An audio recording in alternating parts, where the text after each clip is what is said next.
Good evening. Good evening and welcome. It's a great pleasure to see you all here, and it's really a wonderful honor to have Mr. Klein here with us. I think given the fact that there are so many of you here and there's so many amazing people who are actually outside who can't get in, I think that I don't really need to make an introduction because I suspect all of you know Calvin Klein, know his work, appreciate his work. He's clearly one of the icons of the fashion industry and has done so many amazing things over the years, and we all know about his contribution to the fashion industry. Perhaps something that maybe many others don't know so well about Mr. Klein's work is really his commitment, his interest from very early on in the relationship between fashion and situation, or fashion and the setting. And this setting can be either outdoor or indoor. It can really involve a lot of architecture, and I think this interconnection between fashion and architecture is something that has been a very important, very special part of his work. Also, beyond the relationship between fashion and architecture, it's really his own passion for architecture, which he has demonstrated through a lot of specific projects, which I hope we will get to see a few of them tonight. I really want to thank Abby Rosen and Samantha Boardman for their friendship and for really making the first introduction to allow us to be together. Like all of you, I'm really looking forward to hearing Calvin Klein. Would you please join me in welcoming Mr. Klein?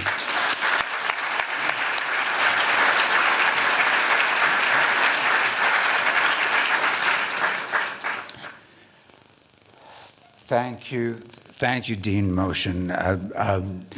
I'm really happy and excited to be here, and especially because, as I had said earlier, I was fortunate enough to be seated next to Motion at an art dinner that Samantha and A.B. Rosen invited me to, and Motion and I got into this discussion about architecture and how it related to my work and building a brand and all the different things that I've done throughout my career. And it was just a conversation, and that conversation has led to what could be a book. I've done a lot of work, and I've never really talked about the relationship between what I've done and how architecture and interior design and environment and landscape design plays such an important role in my work. And I've always loved working with different architects, and I have to get used to showing you. And often, this photograph, and most of you, I mean, you may know the name, but you probably don't know a lot of what I've done because you were probably children.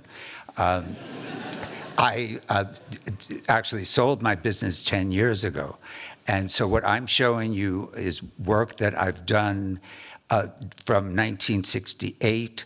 This photograph was my apartment in 1975.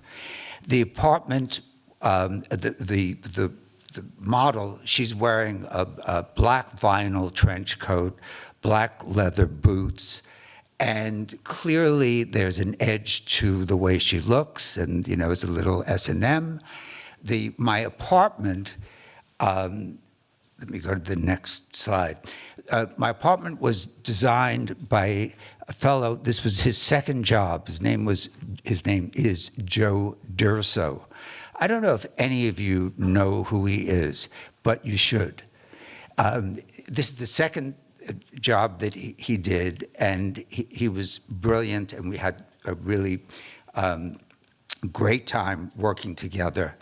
Everything in the apartment was black leather. charcoal gray, almost black industrial carpeting, furniture that was tubular chrome, and walls that were lacquered. So everything in those days, I was into shine. Now, for many, many years, everything's matte. It has no finish, and it's not child-friendly. But in the 70s, this isn't exactly the way most people lived. That's my bedroom then. My bedroom was on a platform, and you could see the pillows and the bedspread and everything is all black leather. The table that the TV is sitting on I also had a dining room table made the same way. It was designed by Joe, and it's rubber. It's black rubber, and the trim is all high polished chrome, and the reflection. I would have flowers and branches and all kinds of wonderful things sitting on this big dining table. And the reflection of the rubber, which the housekeepers had to polish daily, because it had to be perfect, was something pretty extraordinary. And working with Joe D'Urso helped me to look at space in a whole new way. And again, we used these industrial materials. When you walked in the front door, there was a closet for coats, and it was a hospital door. It was aluminum with a window, and it was an actual, like for an operating room in a hospital. And so most of the materials that were used, I thought other people lived like this, but people were shocked. I mean, when they came to this apartment, they would actually say, "You really live like that?" And I want to show you some of the clothes that I've made, and I have very few photographs of the fashion because I want you to see the woman who I was dressing and how it too relates to architecture. I have this dichotomy. I love very sensual, soft fabrics, and that move on a woman's body or a man's body. But I also love fabrics that have structure and shape, and that you can do all sorts of interesting things with. And this is a coat that's wrapped and folded, and she's wearing a skirt that matches it. This is and these are architectural. In the fashion world, we would say the shape of her shoulder, the shape of the armhole, the sleeve, and the curve to the waist is architectural. This is not architectural, and this is one of the latest things I had done before I left the company. And this is very soft and very evening and glamorous, and I love that equally as well. But this too was placed in an environment. It's in a space that we created because although we did many things against no seam in a photography studio, placing these clothes in spaces that helped create the image that I was trying to convey to the world about what I was doing and what we were making. Now, this is a photograph that goes back to, it's Brooke Shields, it goes back to 1980. It's an iconic photograph. Dick Avedon took the photograph, and June Arbus, who is Diane Arbus's daughter, wrote the commercials. And so we did, it was all about jeans, and we did print advertising, and we did television commercials. The commercials were hilarious. Brooke, and she was very young, and she was playing different roles. And in this one, she says, "You know what comes between me and my Calvins? The Calvins are the jeans. Nothing."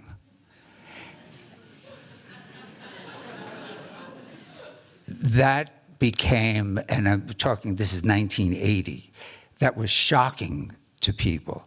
And it became, something that Madison Avenue used like crazy. I mean, people were so inspired because it said everything that I wanted to say, which had to do with beauty, sexuality, and jeans, and jeans can be sexy. They could be, I can go on and on about denim, which I don't, I could tell you, we call him Mark Wahlberg these days, but when I found him, his name was Marky Mark, and he was a rapper who couldn't sell an album.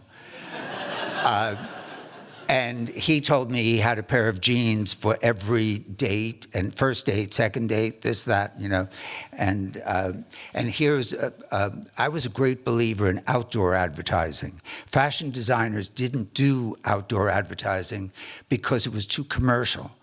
And I liked the idea of reaching a lot of people, of being, I think commercial is a good word. If you do something that's valid, if you do something that has value and so forth and so on. And this is a jeans campaign that became really controversial because even President Clinton was running for office, and the Republicans were talking then about family values, and I showed, and this was referred to as Calvin's porn campaign. The suggestion of the purple shaggy rug, the knotty pine walls, the idea that maybe this is some secret downstairs basement, hidden place in some cheap home somewhere, and it was a satire. It was fun. I mean, one day I haven't played. I have all the commercials. They are so funny, but we were thrown off the air overnight. Same thing with Brooke Shields. In one day, we got so much publicity from the controversy.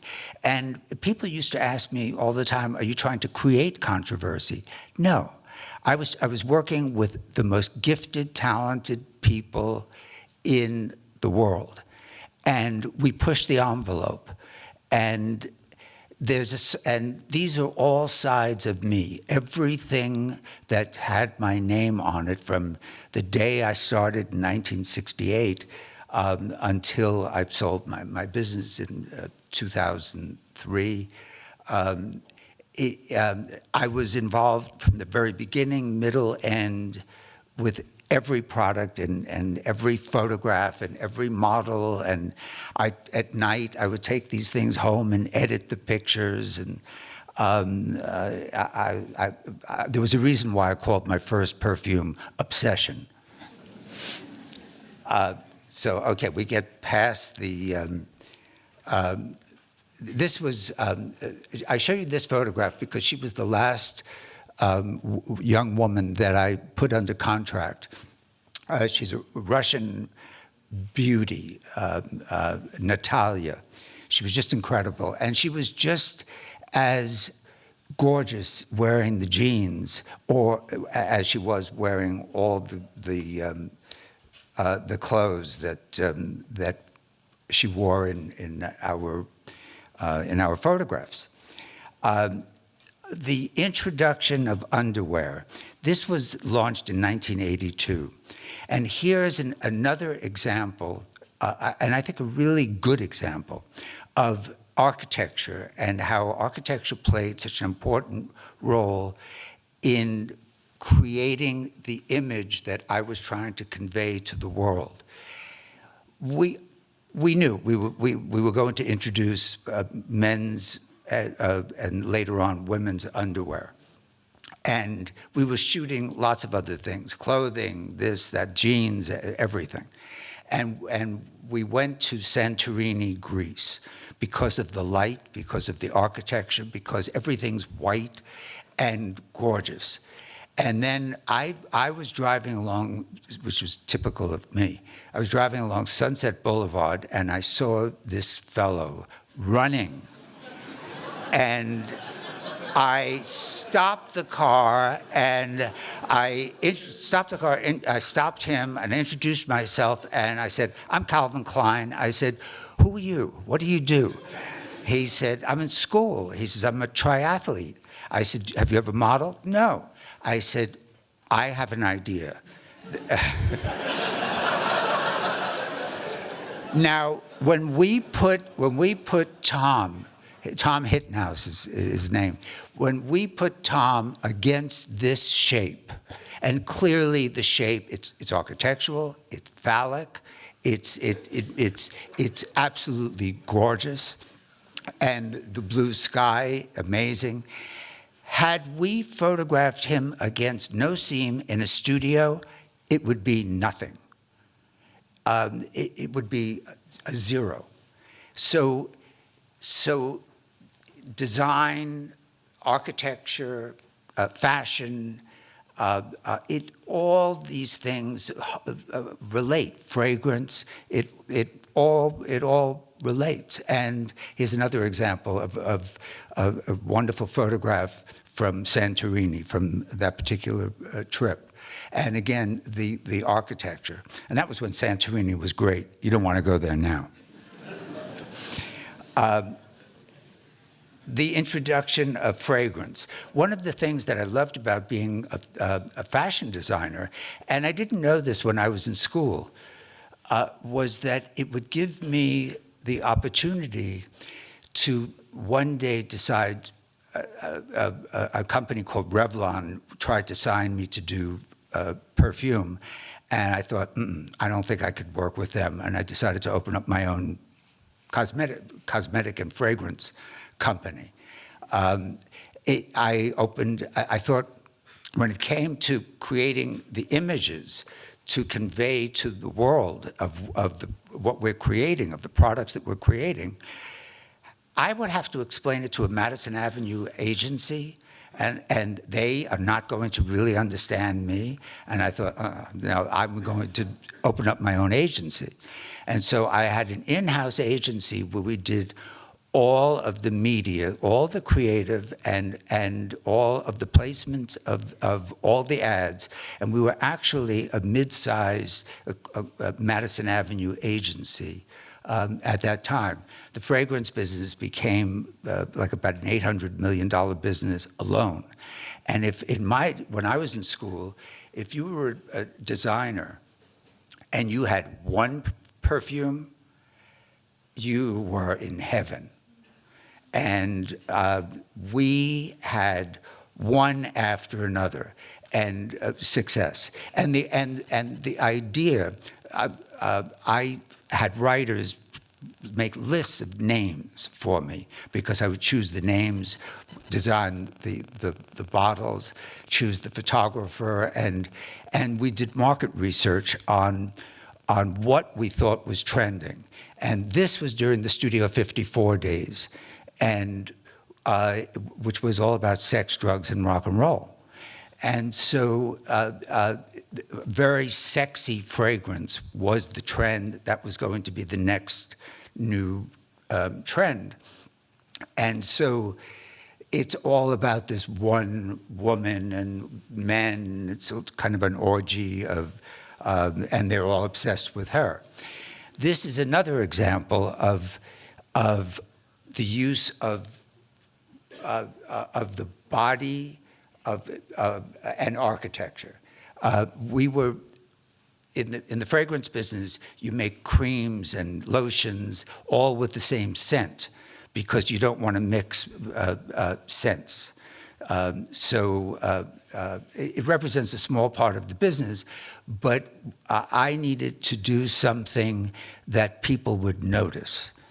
And we went to Miami, South Beach, and found the top of this building, this Art Deco building, and photographed, did this photograph, and it was a big success. Then it was interesting because the obsession, that fragrance, the sales started to slip. And the fragrance company called me in desperate, and they said, you have to do something. And I thought, I don't know, what am I going to do? And I had this idea of this actress, this French young, at that time, actress, Vanessa Paradis, who I thought represented a different kind of a woman than the models of that moment. And she wouldn't do it. And so a photographer called me and he said, someone just walked into his studio. He says, I think I found just who you're looking for. Her name is Kate Moss. And sure enough, she comes into my office and she shows me her personal photographs of that her boyfriend, Mario Sorrente, who's a really wonderful photographer, that these photographs he took of her, they're private, no one's supposed to see them, and I'm looking at them and going, oh my God, this is it. This is it. And I said, he is obsessed with her. This is what this fragrance is about. And I said, I'm sending the two of you to an island. You just go and photograph her until you're sick. And it was, and the interesting thing with advertising is you can tell. I mean, the sales started to fly, and we had real concerns because the fragrance was not doing well, and that did it. That whole she and the whole thing did it. And again, all of these fragrances were always tied to my life. We did market studies. We knew where it was trending. But I always made it personal because I felt then, I always wanted people to know that there is a designer behind all of these things that we're making. This turned out to be the biggest perfume, and probably still is, that we ever did, called Eternity. And I fell in love with a young woman who walked into my office for a job one day, and that's Christy Turlington. And Kelly, my now ex-wife, but best friend in the whole world, Kelly looks like Christy. The young man there is supposed to be me about 100 years ago. And Eternity, in those days, when you were selling men's fragrance, it was tough, macho. That's the way you sold a cologne to a man. And my sense was, times are changing.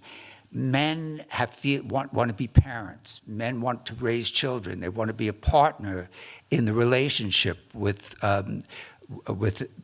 their wife and raise the children together. And so and there's a tenderness that we showed, and Eternity for men was like even bigger than the women's.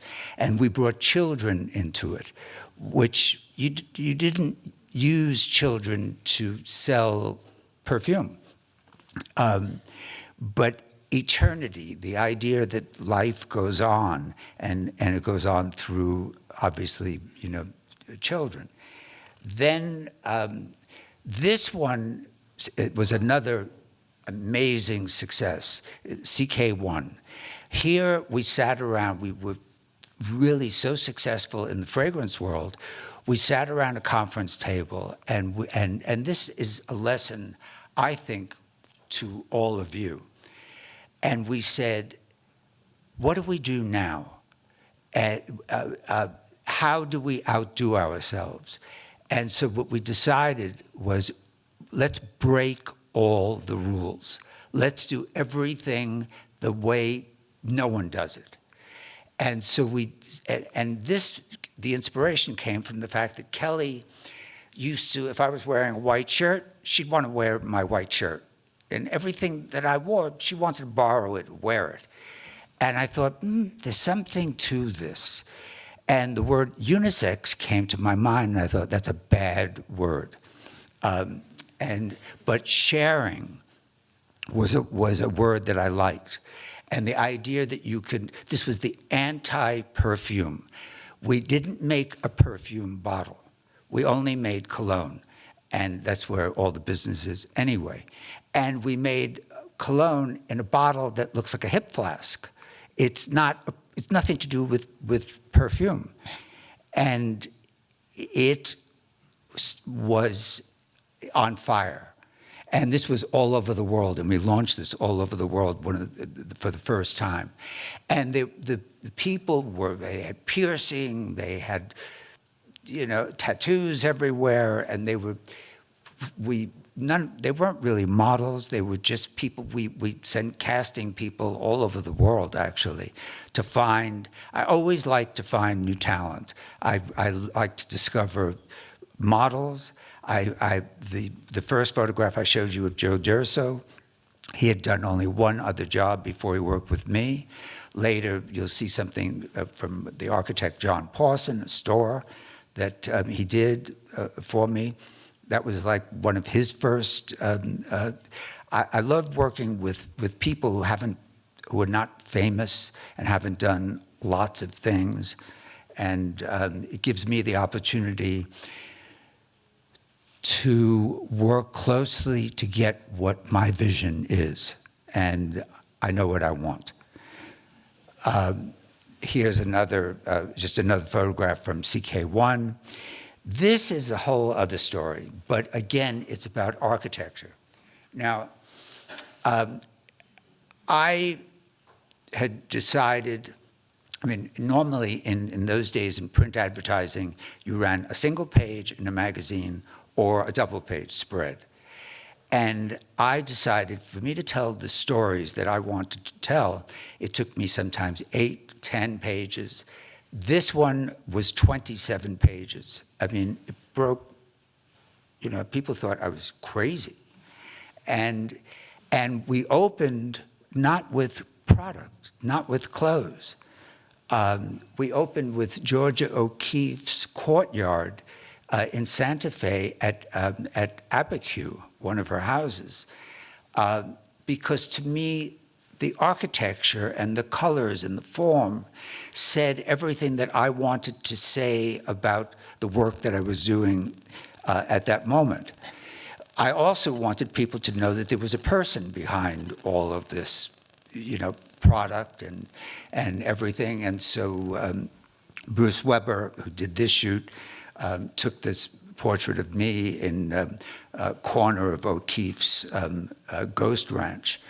This is a shot of the clothes, and this was at the Taos Pueblo, and Lisa Taylor then was one of the most important, gorgeous models of her time, is wearing a suede, nail-headed, it's studded with nail heads, and then a silk, and it's a kimono. And so it's the tones and it's the texture and how it relates to the color of and all of the texture and the shapes in Santa Fe. Here's another example at the Pueblo of the model where he's very strong. He's wearing dark suit, dark shirt, against these incredible architectural shapes in Santa Fe that exist nowhere in the world, because it comes from the earth. All of the architecture, it comes right out of the earth. This is another portrait of me at O'Keeffe's Ghost Ranch. this is a photograph, and I'm only showing you one because God knows we're going to, I've checked myself, I don't want to run out of time. But one of the greatest, I believe, Mexican architects was Luis Barragan. And I was fortunate enough to be able to photograph campaigns at houses that Barragan designed. And for me, he was an absolute genius. This is to bring, once again, a sense of how I live. This is a house in Miami, which was built in the 1920s, Spanish-style house. I stripped it to its minimum. The floors are Moroccan plaster. It's called Tadillac. They've been using it in Morocco for hundreds of years. The walls, I brought people in from Antwerp to do lime plaster on all the walls, inside and outside the house. And we limed the wood, the beams. The beams I found in Long Island City. It was never part of the house, but it worked. And this is just another example of the simplicity, the minimalism, and yet the farm table is 17th century French. That's on the left, with pottery on top. And then the cupboard on the right is another 19th century piece that I love. And these pieces I find work so well in a minimal space, a minimal contemporary space. Here's another shot of, you don't really get the sense of the texture of the walls, so I won't spend time on that. But this is my bedroom, this particular house. And once again, the floors, there's no finish on anything. There's no shine, there's no finish, it's all matte. This is a photograph when we went into the home business, making everything from soft home, which is everything that goes on a bed, to bathroom towels, and everything, things that go into the bathroom, as well as tabletop, dinnerware, flatware, glassware, all of that. And I chose to photograph our first home shoot at Donald Judd's sanctuary in Marfa, Texas. It's one of the most amazing places in the world. It's an absolute dream. And this we launched in 1995. This is another photograph of the kind of, and even though I would show our home products in a very minimal contemporary space, people bought them. They were successful, and they would have, traditional homes. They weren't living the way I like to live.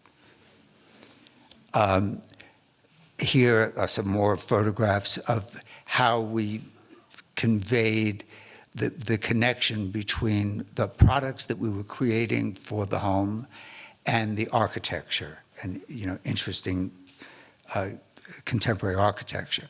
This is a store that the Calvin Klein store that we opened on Madison Avenue. John Pawson had done one or two things before, British architect, wonderful architect. And he and I worked very closely together on this store. And then I brought Joe D'Urso in, who was from the very beginning, because Joe had done retail work. And when you're building a store, how you divide the space. I mean, if you have, for instance, a shoe department, you can't have the stock room 5 minutes away from where the shoes are, because people don't want to wait. So somehow you have to think as an architect, you have to divide space in a way that is practical and really, really works. This is another photograph from the store. It's the ground floor, mezzanine, and then there's a third floor. And I love just seeing a slice of the other floors. And this is another example of a slice in a wall, and then putting product in, in that space. This is a store that we did in Korea, in Seoul, and it was very beautiful inside. Very similar kind of feeling. This is my design studio now in New York on 25th Street. I work with Richard Gluckman on this, and Richard is just an angel to work with. The table is steel, the chairs, very Donald Judd, are wood. These on the left, it's all steel, cement floors, and the doors open this way. And it's really interesting the way the doors open, the hinging, and everything is so well thought out.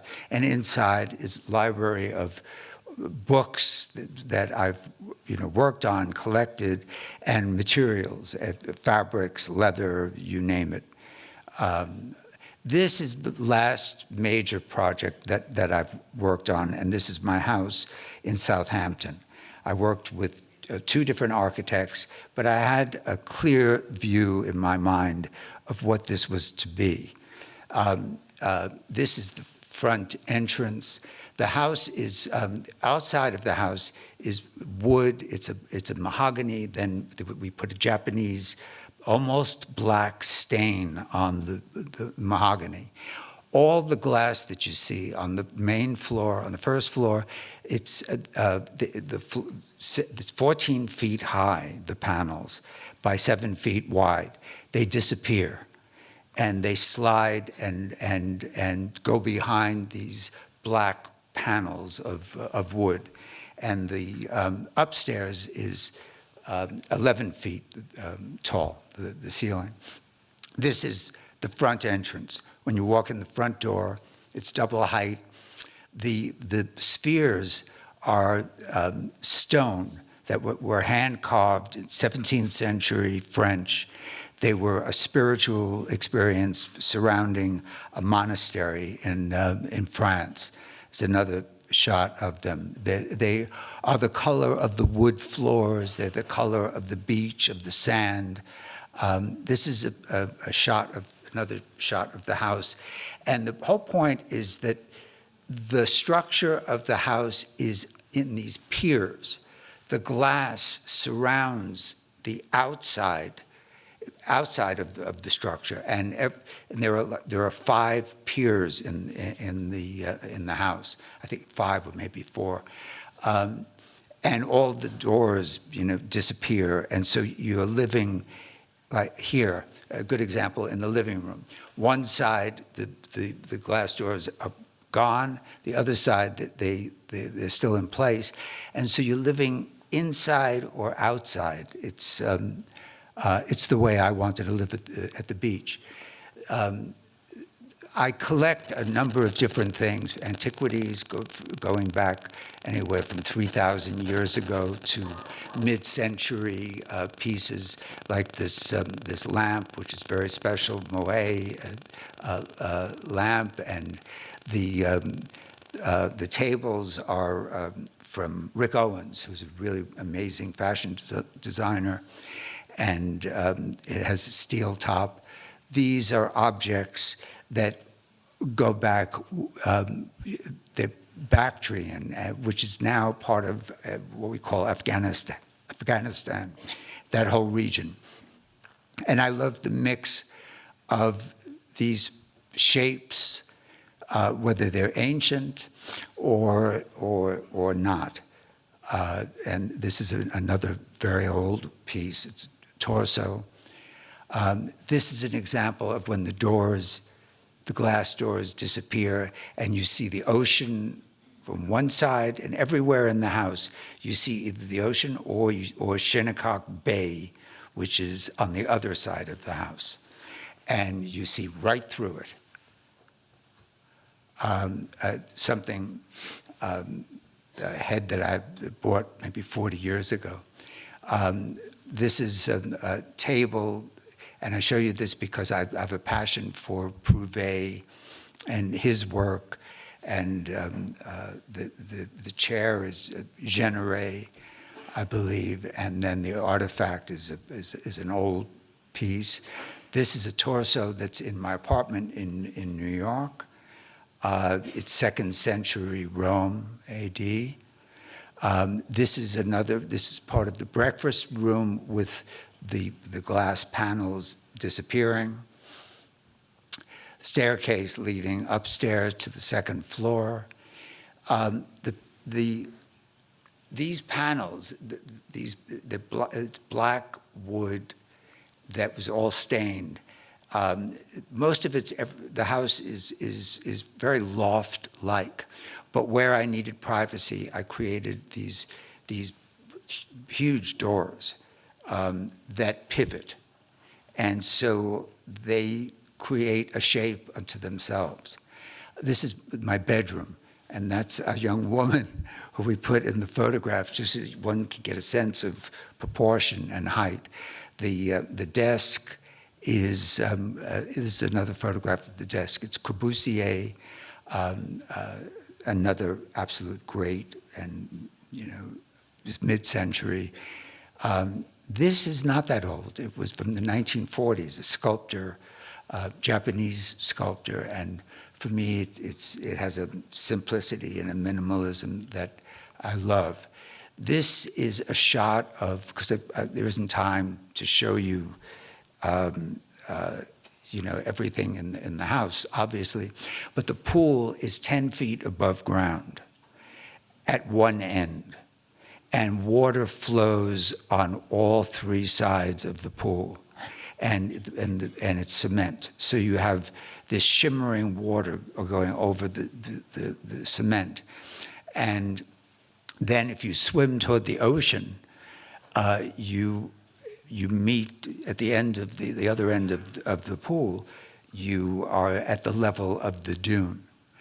This is another area which was inspired by Donald Judd, and it's a place where has a big, long kind of table, picnic table, which it's protected from the wind. That's the main reason for that. And this is my last shot of the house, just to give you just another view of it from the outside, including the guest house, which is off in the rear, and it's a 4-bedroom guest house, and that I think gives you a sense of how I feel about architecture, how I feel about antiquities, and to mid-century furniture, and how it all relates to the work that I've done, whether it be fragrance, fashion, cosmetics, jeans, everything. It all ties together, and I hope you get a sense of that through what I've been able to show you here this evening. And now I'd love to hear from you guys. Any questions that you might have?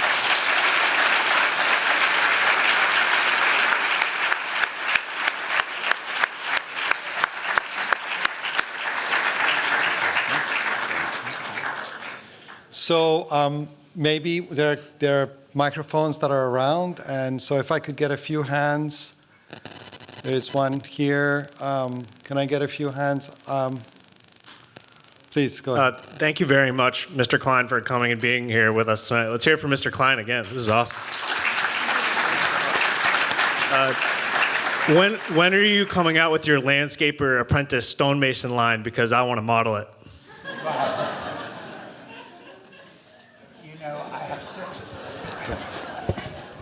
I have such respect for I worked on the landscaping of this house. You have no idea.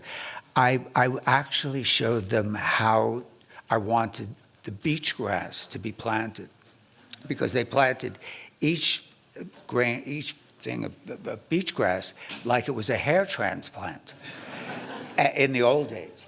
And I got a truck, and then I grabbed as much as I could, and I just threw it. Right. And I said to the people who were planting, I said, wherever this has landed, put it in the ground, and then place trees and bushes. And I have enormous respect for the relationship of how important the landscaping is to the architecture. Any other questions? One thing that I was, as you start explaining the projects, and you did say about obsession and the kind of commitment that it takes to doing things, and now with the house, like there's a level of attention to detail which is phenomenal. But I also get the feeling that so much of that is to do with the process, like the work that goes into it.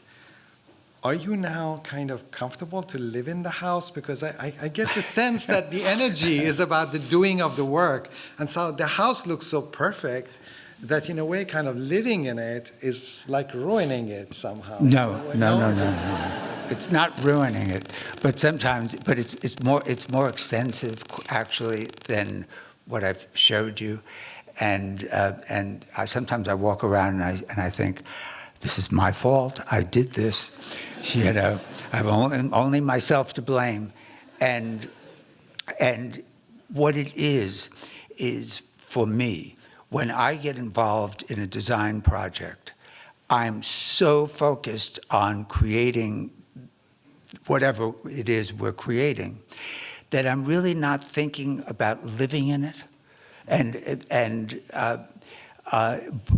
But I've lived in some spaces that I really love, and I do love, I like space, and I love light. To me, light and space is the great luxury. And everywhere I've lived, I've always lived on the ocean. In New York, I live on the Hudson River. I mean, I have a thing for water and sky and light and space. And no, I'm happy there. But didn't you have a house that this was like, there was a house on this site, right? And you bought that and you did a renovation, and then you, in the end, still demolished the house? Or? No. What happened is, originally it was the DuPont estate. Right. And it unfortunately was a wonderful house that got ruined by people who owned it. And someone turned it into Disneyland. And you think of the castle with turrets. There were 8 turrets all around, like some person needed to be a king in his castle. And I bought it. It made me ill to walk on the beach and actually think, I own this. And what am I going to do with it? A good friend of mine, who you probably may know, Bob Wilson. Bob used to come to the house and say, it's so great, I love it so much. And other people would say, oh, it's funny. And I said, well, it's funny for you, but not for me. And I needed, so I tore that house down. And then what I did do, which people thought I was building the house, I built a full-scale model of this one. Not. Was that less expensive? But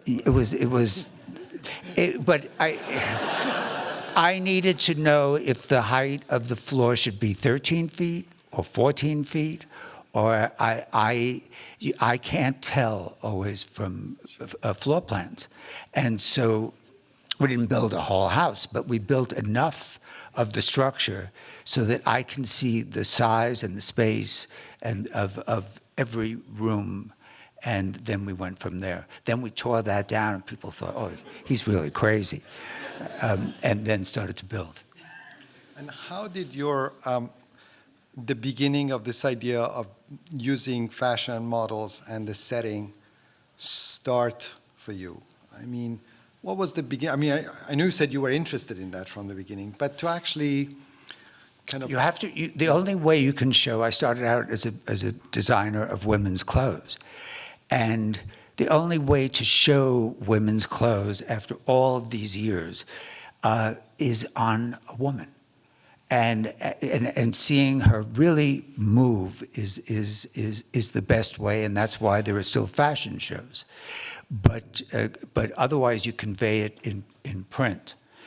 But then I thought, oh, we can do a lot more interesting things than just showing, some woman wearing a dress in print. And we have an opportunity to create excitement and to really have people take notice and think, like, what's going on. And also, I've always believed that, especially I was gearing my work to young people, and they wanted what they were told they couldn't wear. If it was denim or whatever it was, if their parents said no, then we sold product like crazy.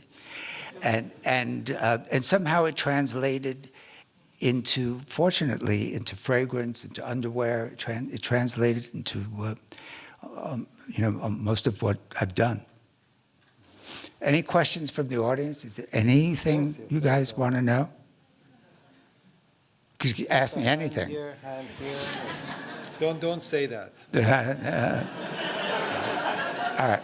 Why don't we go here? All right, you choose. You go first, yeah. Okay.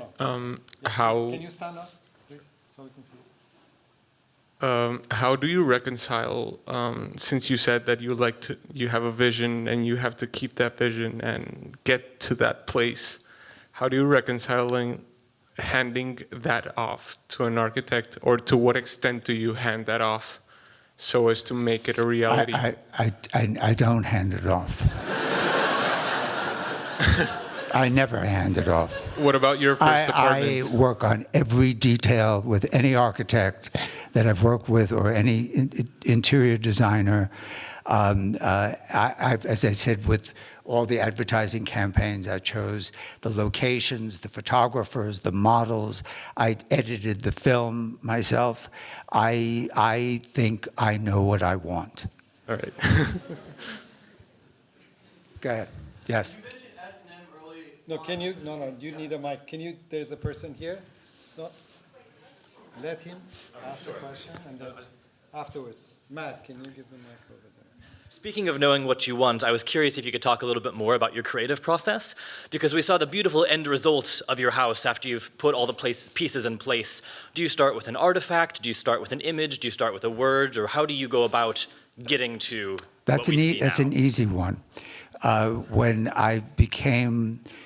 when Kelly and I, my ex-wife, separated, she lives in a magnificent house. It was the One Trip estate that One Trip created, Pan American Airlines. And it's on the ocean, 11 acres on the ocean, and it's also on Georgia Pond, so it's got, it's an amazing place. And people said, well, why don't you just redo that house? And I said, well, I can't build a new house that's supposed to look old. But I had in mind how that house worked. And I had also lived in this crazy castle for a few summers. So I really got a feeling of light and how that would work. And it's a process, and it took time. Thank you, Mr. Klein. The first slide, you mentioned the word S&M. I was wondering what your introduction was to that, and how you educate yourself, and if that carried over to other parts of your life. That's very personal. Just, it seemed like a strong theme early on, and Did I seem like you said it was anything was fair game. Oh, no, it's fine. You can ask anything you want.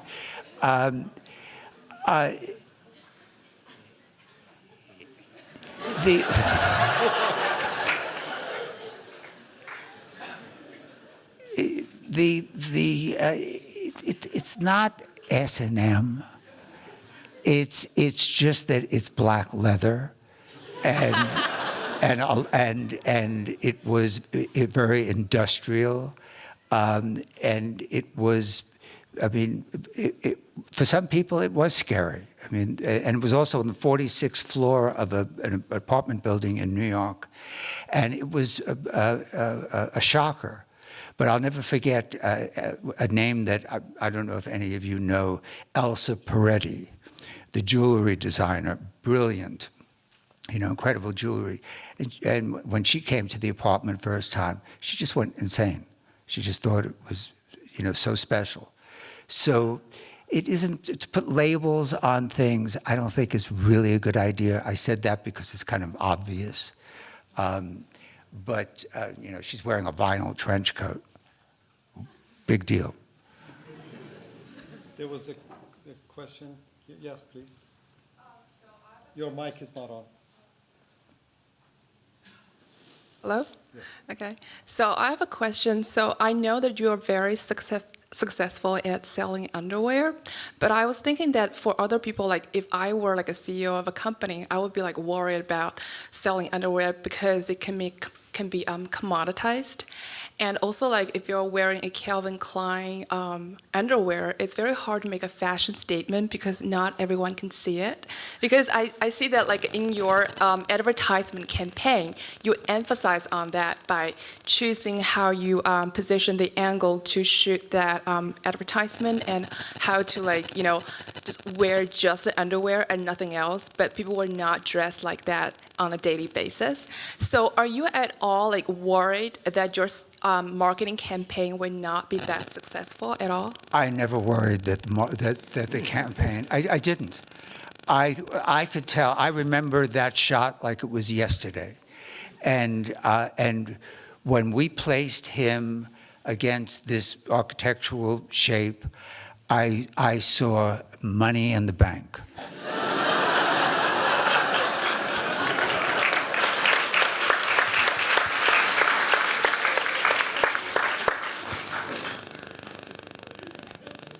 Yeah. So out of listening to you today, you sound so passionate, so involved, so intimate, so obsessed with your work. That strikes me profoundly that you chose to sell your company and your name and your brand. May I ask you, how did that happen? The business got very big. It became a global business, and I was more involved than I cared to be in the management of the business side of it.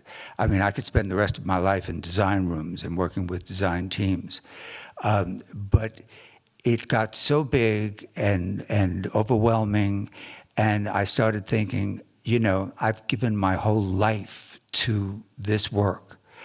There's a whole world out there. When you're not creating clothes, you really realize that clothes are maybe not the most important thing in the whole world. And I started going to Africa, to Ethiopia, to different parts of Africa and India. I've been doing things that are more personal. I've worked with schools. I'm speaking to groups. So I'm doing things that are really, really interesting to me. And truthfully, there was no one in my family. I did not want to go public. And there was no one in my family that was ever interested in the fashion business. And so it was the right time. Yes, please. Actually, I had a related question. After you sold your business, I mean, your name still carries on, and the amount of effort and the amount of detail you've shown that you take in pride, you know, some may even call you sort of a perfectionist, so to speak. When you see your name being, your label still continuing on, and you have no control about the sort of the quality or the design sense, how does that make you feel? You know, letting go, and how do you let go, and how do you see the legacy of the label living on? Thank you. That's a really tough one, a really interesting question and a difficult one. And what you have to come, or at least I had to come to the realization that I must let go because I'm no longer in control. I was for a period of a few years where I worked with the company to transition out, but I chose not to stay with the company because unless I could run it the way I always ran it, I didn't want to be a part of it. And letting go is tough, and it's not just with work, it's with anything in life. But if you can't control it, what choice do you have? The only choice then is to be miserable. And that's not something I want to be. I want to be happy and feel good about life. There are a few more questions. I mean, that's a really great moment to stop. But maybe I let you ask one or two more. Yes, here, please.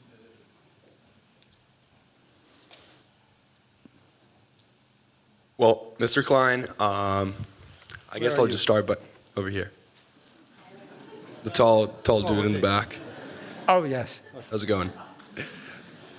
You kind of answered what the questions that I had with your last two answers, but I guess I'll just start by saying that you're a much cooler dude than I thought 2 hours ago. 2 hours ago, I just thought you were the guy whose name was on my white boxers that I had at home. But I guess, I just want to dumb it down a little. Are you happier, like, now that you sold your company? Am I happier now that I sold my company?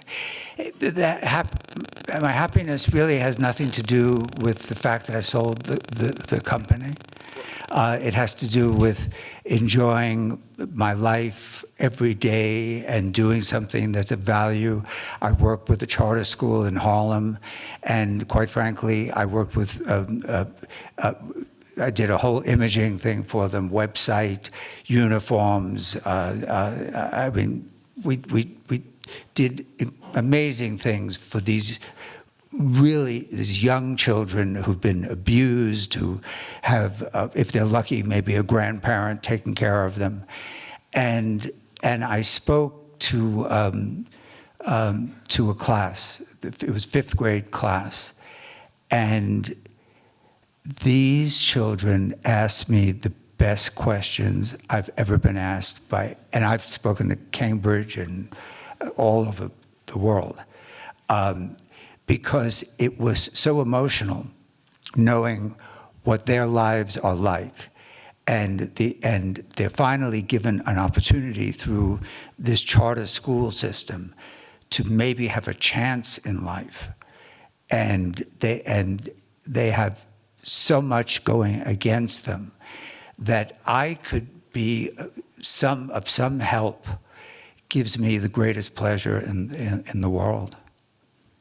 Calvin, you're the man.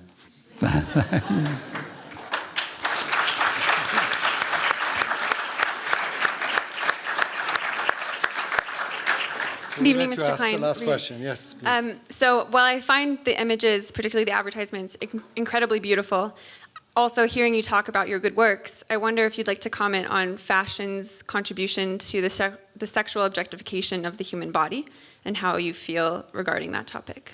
How I feel about how fashion sexually objectifies human form, both women and men, as sexual objects. I don't think of fashion that way. I think of clothes, creating clothes to make people feel good and look good. And I think if you can put clothes on that make you feel, whether it's younger, sexier, just makes you feel wonderful. That's what we're striving for. It's not about objectifying anything. I mean, it's really about trying to create something that can bring some value into someone's life. Calvin, this is a very mixed audience. They're not only design school students, so you should know that. No, I think it's important. It's important that you know that it's a mixed audience. And I think it's also interesting that a lot of the questions relate to your happiness. I